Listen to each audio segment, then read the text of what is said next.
آپ دیکھ رہے ہیں وطن سماچار۔ آج ہم بات کریں گے AIMIM پرمکھ اسدالدین اویسی کی۔ آل انڈیا مجلس اتحاد المسلمین کے پرمکھ اسدالدین اویسی کو ایک پوسٹر بھیٹ کی گئی جس میں گنبد خضرا، اس کے ساتھ ہی آئی لو محمد کا پوسٹر چسپاں تھا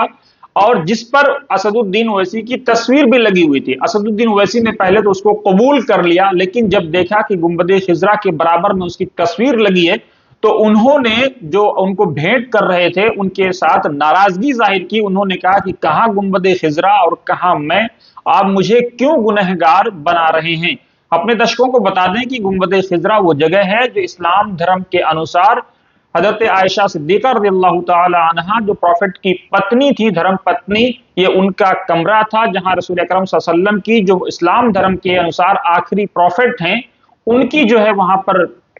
ان کا انتقال ہوا تھا، وہاں پر ان کی تدفین ہوئی اور اسی کے اوپر جو ہے گنبد خضرا بنائی گئی ہے یا گنبد خضرا کا نرمان ہوا ہے۔ اپنے درشکوں کو ہم یہ بھی بتا دیں کہ یہ وہ جگہ ہے اسلام دھرم کے انوسار جسے جنت کی کیاریوں میں سے ایک کیاری کہا جاتا ہے، روضۃ من ریاض الجنہ، جسے کل قیامت کے دن جب پرلے آ جائے گی، ڈے آف ججمنٹ ہوگا، اس کو ایز اٹ از اس ٹکڑے کو اٹھا لیا جائے گا۔ اسدالدین اویسی کے اس ریمارکس پر اور ان کے اس احتیاط پر کہ کہاں گنبد خضرا اور کہاں میں، انہوں نے اپنی تصویر کو ڈھکا بھی دی، کہا کہ آپ میری تصویر کو ڈھکیں اس کے بعد فوٹو لیں، مجھے آپ گنہگار نہ بنائیں۔ اس پر ویڈیو پر آپ کی کیا رائے ہے ضرور کمنٹ باکس میں اپنی رائے دیں، ساتھ ہی وطن سماچار کو لائک شیئر اور سبسکرائب بھی ضرور کریں۔